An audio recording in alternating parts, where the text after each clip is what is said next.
saya nggak perlu bocorin sampai ke Nggak detail. usah, Bu. Nanti masyarakatnya siap sedia. Jangan.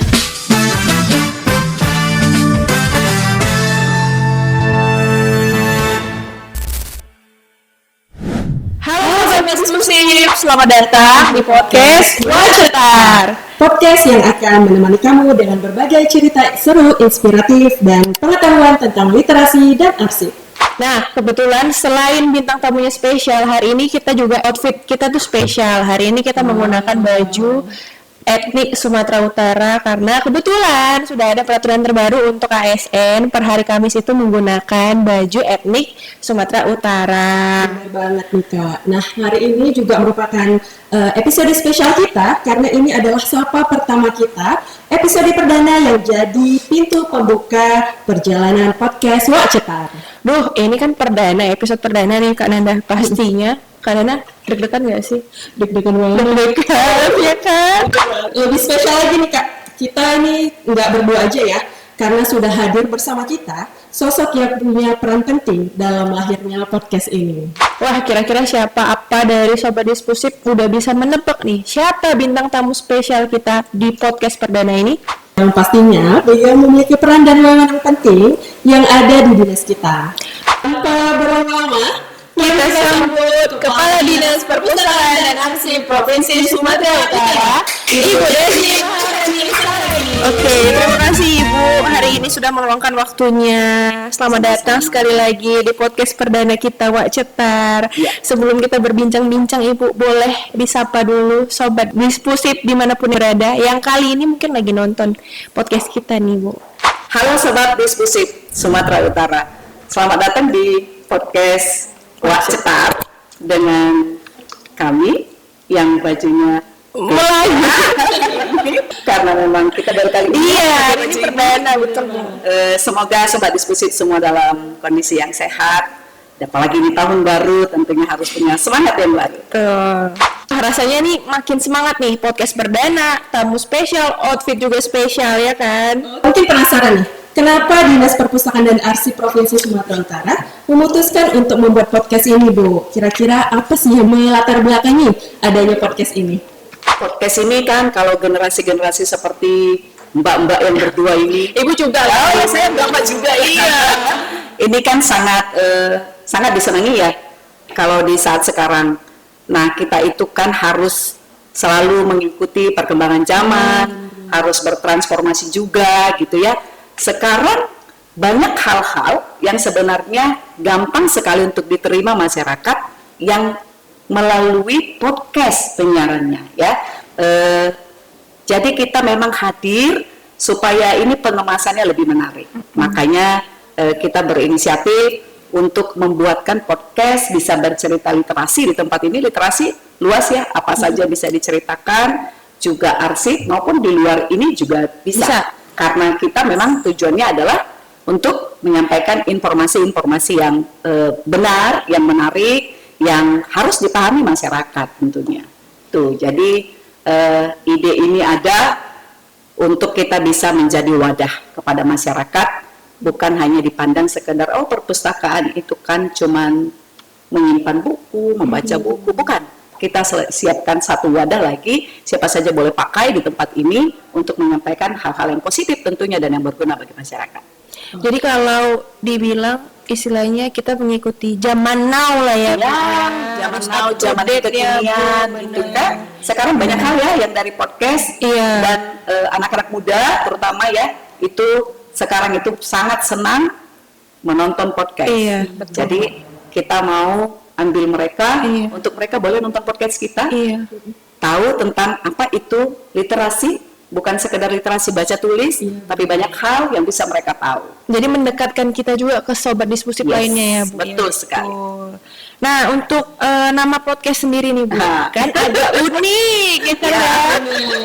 Karena namanya tuh Wacetar. Gimana sih Bu awal ide kok bisa kepikiran betul gitu ya Bu ya? Ya, jadi saya memang udah 3 hari 3 malam berangkat ke gunung apa ya waktu itu Tidur untuk nggak mencari ide ini. Nggak tidur ya, kecuali ngantuk. Baru saya tidur. Saya bukan karena temannya Syahrini ya, makanya ini jadi cetar. Bukan. Kirain ada bestie gitu Iya, memang sebenarnya bestie Oh. sama Ibu Sarini ya, tapi cetar ini bukan berasal dari kedekatan itu. Bukan. Oke, jadi sobat diskusi, kenapa sih wak cetar gitu? Jadi kita membuatkan sesuatu yang gampang diingat sebenarnya. Kalau sekarang itu kan kalau udah cetar, itu kan berarti kayak cetar membahana gitu ya, berarti wah gitu ya. Padahal sebenarnya kan ini akronim. Iya betul. Wak cetar, waktunya untuk cerita, literasi dan arsip. Kita namai seperti ini karena dinas kita adalah Dinas Perpustakaan dan Arsip. Tapi yang diceritakan di sini tidak tertutup hanya untuk di literasinya dan arsipnya saja. Tapi kita akan banyak memang membahas nanti tentang perpustakaan, tentang arsip-arsip kita, naskah kuno misalnya, atau apa saja yang sebenarnya bisa dinikmati anak-anak zaman sekarang. Sebenarnya itu menarik untuk dipelajari kembali seperti itu. Jadi wak cetar ini itu juga sudah lama apa ya supaya orang gampang mengenalnya. Kalau di Medan kan selalu bilang wak ya iya, kan? iya. Yang ada juga sering bilang wak makan salak gitu kan, pala awak gitu. Jadi orang pasti gampang mengingatnya wak cetar gitu. Bukan juga karena penampilan kadisnya yang cetar, Tapi bukan. menggambarkan Ibu. Oh iya, Menggambarkan. ya saya juga harus membawa seluruh anggota saya ini jadi cetar, gitu ya. Cetar dalam hal menyampaikan hal-hal yang berguna untuk diketahui oleh masyarakat luas. Itu dia cerita munculnya wak cetar ini. Ya. Menarik sekali Bu, ternyata asal-usul podcast Wak Cetar itu bukan hanya mau dibawa kemana, tapi dibaliknya tuh mengandung makna yang Iya. mantap Bu, mantap. Ya, gitu. Yang informatif ya. Iya, betul, informatif Juga tentunya. bagi masyarakat itu ya. Ya. Sebelum kita masuk nih Bu ke topiknya nih, Oke. topik selanjutnya, banyak kan Bu dari sobat diskusi kayaknya mikir sebenarnya tuh apa sih tugas peran kita dari Dinas Perpustakaan dan Arsip tuh apa ke masyarakat tuh mau bikin apa sih Bu kita? Ya, kalau tadi ya seperti di awal saya sampaikan kalau sudah Dinas Perpustakaan dan Arsip mungkin bukan sesuatu yang menarik, baik juga di kalangan masyarakat, terutama di kalangan ASN. Dinas ini bukan dinas yang menarik gitu ya. Terus tadi ditanyakan terus tugasnya ngapain? Tugasnya sebenarnya adalah untuk meningkatkan literasi masyarakat. Tapi kembali lagi literasi itu adalah artian yang bukan hanya bisa kemampuan menulis dan membaca, bukan. Tapi banyak literasi yang sebenarnya kita bisa ajarkan di perpustakaan ini. Sebenarnya perpustakaan ini bukan milik anak-anak, bukan milik orang yang kuliah, sekolah, bukan. Ini adalah milik sebuah kalangan sebenarnya. Mulai dari anak-anak yang masih belum sekolah sampai kepada orang tua, semua bisa menikmati betapa enaknya membaca di perpustakaan. Mungkin kalau di dinas kita bisa dilihat dari ruang layanannya ya, kita menyediakan mulai dari layanan anak sampai kepada layanan umum. Jadi untuk yang kuliah juga ada layanan referensi gitu. Jadi sebenarnya tidak hanya menyediakan buku. Bu, sekarang kan orang juga sudah malas baca buku fisik gitu ya. Padahal kita ngebantu mereka loh untuk melihat benar nggak ini ya sumbernya. Iya. Itu sebenarnya kita ngebantu mereka itu dari segi literasinya. Itu dari segi literasinya. Karena dinas ini ada kearsipannya, maka di sini juga sebenarnya ada arsip-arsip yang bisa kita kenal, kita pelajari, mungkin lebih berguna juga untuk anak-anak, gitu ya. Anak-anak taunya apa sih tentang COVID misalnya? Itu kan ada arsipnya. Ada apa yang terjadi di tahun 2020, 2021? Kenapa negara ini? Kenapa Sumatera Utara ini? Bagaimana kita melewatinya? Sebenarnya kan kita bisa lagi mengajarkan anak-anak tentang apa yang sudah terjadi, gitu. Jadi mereka bisa tidak mengalami, tapi mengetahui. Gitu. Jadi peran kita dari literasi dan arsip sebenarnya dalam, tapi seringkali dianggap tidak penting gitu. Makanya podcast ini juga kita hadirkan supaya masyarakat lebih mengenal kita, karena tak kenal katanya kan tak sayang. Nanti kalau sudah kenal mungkin bisa sayang, jatuh cinta gitu ya, bisa ke level-level berikutnya gitu. Untuk saat ini Bu, program unggulan apa yang akan dijalankan dinas Bu? Nah ini Tahun baru nih ya Bu. Iya. Baru kan. Pasti ada program-program baru. Masih baru. Saya kalau cerita gini bisa 2 hari nggak apa-apa. Nggak apa-apa, Bu. Nggak apa-apa ya, karena program kita banyak soalnya. Baik, sobat diskusi, Jadi di tahun baru ini kemarin kita baru saja meluncing logo baru kita. Ya. Ini mungkin menjadi semangat baru untuk kita. Bukan sekedar logo, tapi ada makna di baliknya. Lalu kemudian hari ini kita meluncing lagi ruang ini, ruang podcast yang mungkin tidak begitu luas, tapi saya yakin bisa menghadirkan cerita-cerita yang luas di tempat ini. Ada pemikiran dan ide yang luas juga di tempat ini. Lalu dalam waktu dekat, saya bocorin aja mungkin. Bocorin aja Bu. Tipis-tipis aja Bu. Tipis-tipis. Iya. Kita rencana akan menambah jam layanan. Saya nggak perlu kasih tahu dulu sampai jam berapa, karena kan tipis-tipis kan ya. Iya, tipis-tipis aja Bu. Lalu sebenarnya kita sudah punya sebuah aplikasi untuk database perpustakaan se-Sumatera Utara. Itu namanya Drone, yang sebenarnya baru kita ikutkan juga untuk lomba inovasi di Provinsi Sumatera Utara. Meski hanya masuk 10 besar, tapi kita yakin manfaatnya dan dampaknya yang harus besar sebenarnya. Jadi data seluruh 12.000 lebih perpustakaan di Sumatera Utara sudah ada di Drone. Nanti masyarakat mungkin juga bisa melihat, karena ini biospasial, bisa melihat di mana letaknya, lalu kemudian seperti apa perpustakaannya, apa yang menjadi koleksi bukunya, semuanya ada di situ. Lalu kemudian sebenarnya kita punya alat baca digital Sumatera Utara. Jadi ini sudah kita sebarkan di kabupaten kota, sehingga bagi Gen Z atau Gen Alpha dan gen-gen selanjutnya yang kurang suka memegang buku fisik, kita juga siapkan ada bahan baca digital Sumatera Utara. Di situ bisa dibaca. Ada juga sebenarnya episodenya kita. Jadi koleksi-koleksi buku digital kita itu sudah banyak. Alat yang kita punya kurang lebih ada 14 baca digital ini, alat bahan baca digital Sumut ini, dan masing-masing alat itu ada 1000 konten, jadi ada 1000 judul. Kita sesuaikan dengan di daerah mana kita tempatkan alat ini. Gitu. Jadi kalau di Epusda juga kita sudah banyak sekali buku-buku digital, bisa juga berkunjung ke Epusdanya kita. Lalu kita punya pojok baca juga. Pojok baca ini juga ada di beberapa kabupaten kota. Mungkin nanti bisa dibantu untuk memunculkan datanya supaya masyarakat bisa melihat. Saya di sini nanti ya. Nanti Editor tolong di ya. sini, ya nanti silakan dibaca. Pojok baca ada di mana saja, bahan baca di digital ada di mana saja.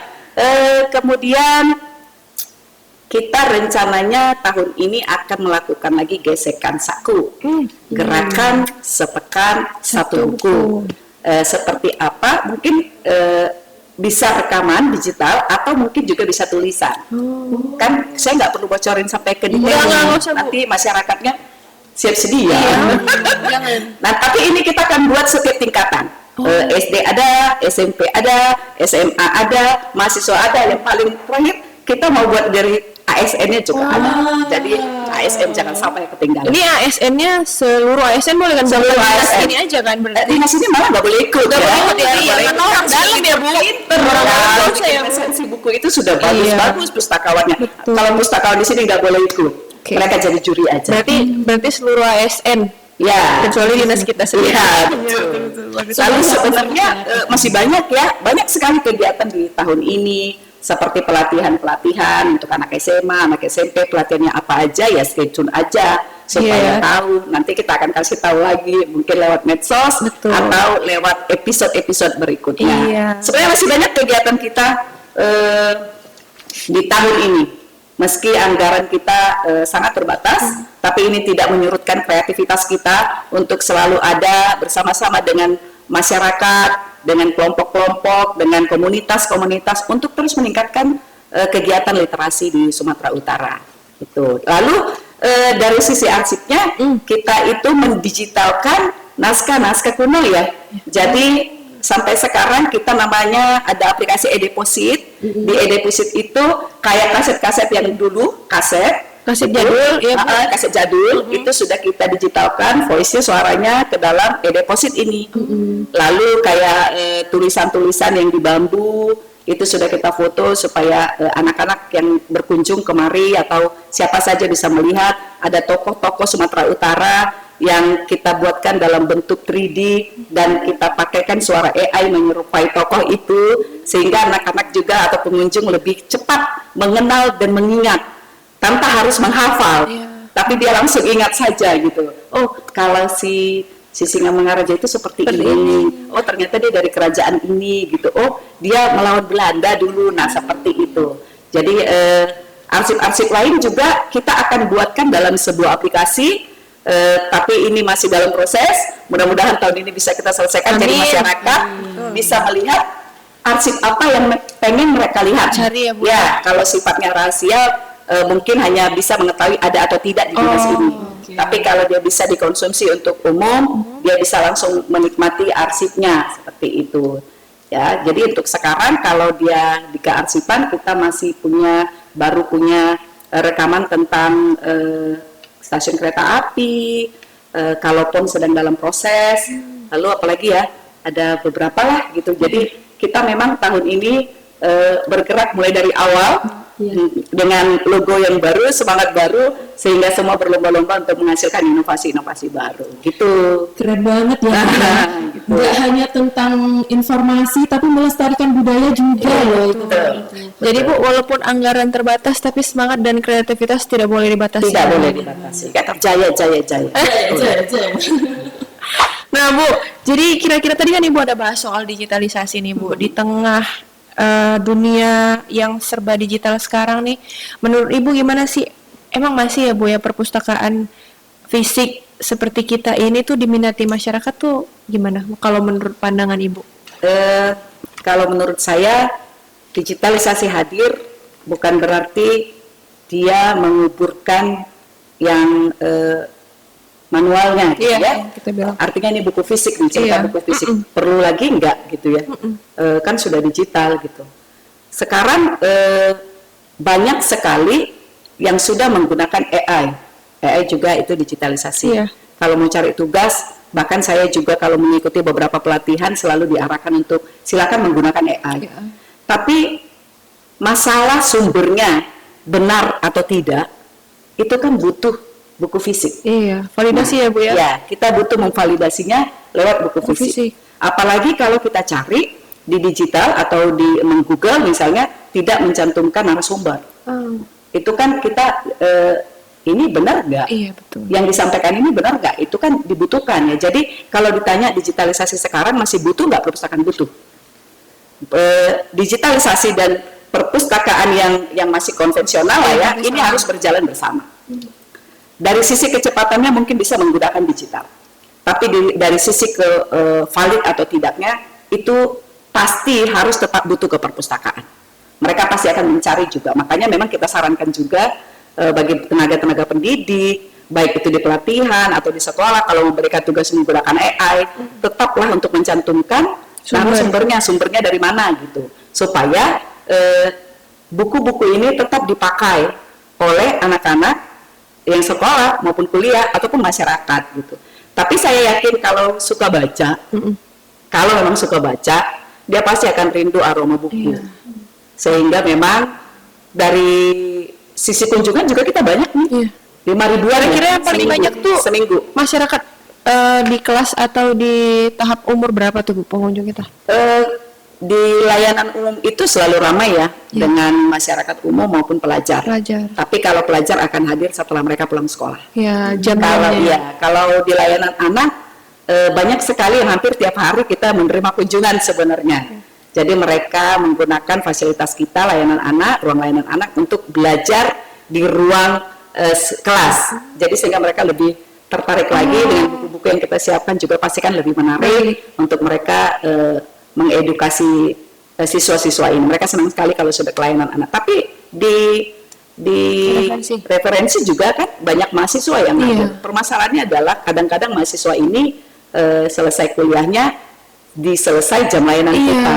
Makanya tadi kita hadir menambah jam layanan supaya anak-anak yang kuliah tidak perlu repot untuk harus datang pagi-pagi mungkin menunggu dia kuliah atau harus bolos malah dari kuliahnya gitu ya. Jadi kita tambahkan supaya mereka pulang kuliah masih bisa berkunjung. Jadi ini menjawab keresahan mahasiswa yang pengen berkunjung ya Bu ya? Iya, atau juga yang masih masyarakat yang sebenarnya masih jam kerja di swasta mungkin yang memang harus jam 5 baru bisa keluar seperti itu kan, kita tambahkan beberapa jam supaya mereka juga bisa berkunjung kemari. Jadi kita benar-benar memudahkan, membuka, mendekatkan, membuka jalan. Kalau masyarakat semua golongan, semua kalangan tuh bisa baca buku, berkunjung ke perpustakaan. Betul kan, Bu? Mantap Bu, mantap. Nah, kira-kira nih Bu, apa nih tentang perpustakaan nih, nggak jauh-jauh kan pasti dari literasi. Sekarang literasi itu nggak hanya sekedar baca dan tulis ya Bu ya. Mungkin bisa dijelasin lagi lebih dalam tuh literasi itu apa sih Bu? Literasi itu luas sekali, lebih luas dari yang kita pikirkan sebenarnya. Bukan hanya membaca, menulis, tapi juga bagaimana menerima informasi, kemudian bagaimana dia memfilternya, lalu menggunakan informasi yang didapat untuk kehidupan. Itu semua literasi. Bahkan mungkin tanpa disadari dari kita bangun sampai kita tidur, banyak literasi yang terjadi di sana, gitu ya. Misalnya kalau kayak orang tua ya, kalau misalnya saya bawa anak saya belanja, lalu saya sampaikan, kamu hitung dong kembaliannya, sudah menjadi literasi numerik kan? Iya, betul. Gitu. Terus nanti saya bilang, tadi film itu tentang apa ya? Itu kan juga sudah literasi seperti resensi kan ya? Gitu. Jadi banyak sekali sebenarnya literasi ini. Itulah sebenarnya masyarakat harus memahami. Literasi digital misalnya. Bagaimana seseorang menggunakan digital dengan etika digitalnya. Ini kan harus dipahami. Bahkan ketika kita di jalanan juga, bagaimana sebagai pengendara atau pengguna jalan yang baik, itu juga kan literasi, gitu. Tapi kenapa kita banyak sekali yang melanggar peraturan, banyak sekali orang-orang yang tidak mengerti ini itu ya, karena literasinya kurang. Karena literasinya kurang, gitu, ya. Banyak, jadi jangan diartikan cuman bisa baca tulis. Memang iya, hanya bisa baca tulis. Tapi sekarang cakupannya sudah luas. Maka sebenarnya cakupan tugas dari Dinas Perpustakaan itu sebenarnya luas dan di setiap level juga dia bisa masuk. Begitu kira-kira. Jadi bukan hanya sekedar baca tulis, maknanya lebih luas lagi. Ya. Itu masyarakat ini sebenarnya dinas penting tapi sering dinas penting. Dinas ini penting. Penting banget. Oleh sebab itu kita harus menyadarkan masyarakat bahwa kehadiran kita penting. Supaya itu penting, kita juga kan harus menyiapkan diri kita bahwa masyarakat itu akhirnya menyadari bahwa kehadiran kita penting, gitu. Ya, jadi kitanya juga harus cetar. Nah, kalau misalnya bicara nih soal harapan Bu, ini kan podcast perdana kita nih. Kira-kira harapan dari Ibu sendiri nih, apa sih ke depannya podcast Wak Cetar ini bisa bagaimana gitu Bu? Ya, kalau cerita harapan, banyak sekali harapan saya dari satu ruangan kecil ini sebenarnya. Makanya saya bersyukur sekali di tahun baru ini akhirnya podcast ini selesai dan siap untuk dipakai. Harapannya ruang kecil ini bisa memberi manfaat yang besar kepada siapa saja yang membutuhkan untuk menyampaikan nilai-nilai kebaikan di sini. Yang saya tahu list mendaftar dari orang-orang yang ingin menggunakan ini sebelum kita launching saja sudah banyak. Gitu. Jadi mungkin nanti kita akan lihat sekali berapa hari atau minggu atau bulan kita akan tayang di podcast ini, gitu. Tapi mudah-mudahan kalau ditanya harapan sih, saya berharap ini bisa digunakan untuk hal-hal kebaikan, untuk menambah lagi literasi masyarakat, untuk bisa kita juga menjaga sejarah bangsa atau provinsi kita ini, sehingga generasi yang sekarang bukan generasi yang melupakan sejarah, tapi mereka mungkin tidak ada dalam sejarah, tapi bisa belajar tentang sejarah itu, sehingga mereka juga menjadi generasi yang tentunya lebih baik nantinya, gitu. Intinya ruang kecil ini biarlah ini bermanfaat seluas-luasnya kepada masyarakat untuk menghadirkan informasi-informasi yang baik untuk diketahui masyarakat. Betul. Mudah-mudahan bisa terwujud, benar-benar berdampak buat semua orang ya. Betul Ibu. Jadi untuk sedikit informasi, ruangan podcast Wak Cetar ini bisa dipakai untuk umum ya Bu? Bisa dipakai untuk umum, tapi mungkin tetap dalam kendali timnya kita. Iya, betul. Atau bahkan kita yang akan mengundang. Jadi kalau misalnya masyarakat umum ada yang harus disampaikan, boleh. Silakan. Di sini surati saja. Kita akan fasilitasi, silakan topiknya apa diberikan kepada kita, siapa yang akan menjadi narasumber, kita pakai ini sama-sama untuk kebaikan bersama. Gratis kan? Gratis. Jadi sobat diskusi kalau ada yang minta uang, silakan hubungi nomor di bawah. Nomor siapa Bu? Kira-kira nih Bu, episode selanjutnya bolehlah Bu dibocorkan. Kita mau bahas topik apa nanti nih? Wani piro. Episode selanjutnya tentunya kita kemas lagi dengan lebih menarik. Tapi kalau ditanya kita mau bahas apa, ya stay tune aja. Stay tune ya. Ya, karena sebelum kita tayang, pasti kita akan kasih bocoran tipis-tipis gitu. Di sosial supaya media kita ya Bu ya. Betul. gitu. Jadi jangan lupa, jangan cuma mengintip sosial media kita. Yang perlu dikasih likes, yang perlu dikasih loves gitu. Tapi kalau misalnya mau ngasih pendapat atau masukan juga bisa kan Bu di kolom komentar kita terbuka Boleh. kan? Kolom komentar kita terbuka, tapi berkomentarlah dengan baik, dengan bijak, Iya, betul. dan yang isinya positif. Karena yang dihadirkan juga melalui sosial media kita bukan hal-hal yang negatif tentunya. Silakan menikmati sosial media kita dengan pikiran yang positif, supaya komentarnya juga bisa positif. Positif, betul. Berarti episode selanjutnya ini bakal lebih cetar nih Kak dari hari Ya. ini. Iya ya. Walaupun dia laki-laki, perempuan, semuanya kita buat cetar. Cetar. Betul ya. Udah di penghujung nih Bu kita Ya. ceritanya. Jadi kami berdua mau mengucapkan terima kasih banyak ya Bu sudah hadir di Sapa Perdana Wak Cetar Podcast Dinas Perpustakaan dan Arsip Episode 1 ya. Provinsi Sumatera Utara. Episode Betul. Episode 1. Semoga betul harapan Ibu dan harapan kita semua ruang podcast ini menjadi ruang belajar, berbagi dan tentunya saja menginspirasi Ya. buat semua orang, semua sobat diskusi dimanapun berada. Amin. Benar banget. Dan buat sobat diskusi, jangan lupa subscribe channel YouTube-nya Dinas Perpustakaan dan Arsip Provinsi Sumatera Utara. Sekaligus follow media sosial kita yang ada di bawah ini. Nanti akan banyak hal menarik yang akan disampaikan dari situ. Kayak yang tadi kita omongin, kalau teman atau sobat diskusi punya ide, topik, atau cerita literasi apa nih kira-kira yang bakal kita bahas di podcast selanjutnya, boleh banget komen di semua sosial media kita ya. Kita tutup dengan pantun Kak? Boleh, harus pantun lah. Ibu ada pantun nggak Bu? Makan durian bersama orang kasih. Sekian dan terima kasih. Mantap. Oke. Burung gelatik, burung cendrawasih. Cakep. 3 wanita cantik mengucapkan terima kasih. Dan Sophia Lacuba, Bunda Maya. Sampai berjumpa di Wak Cetar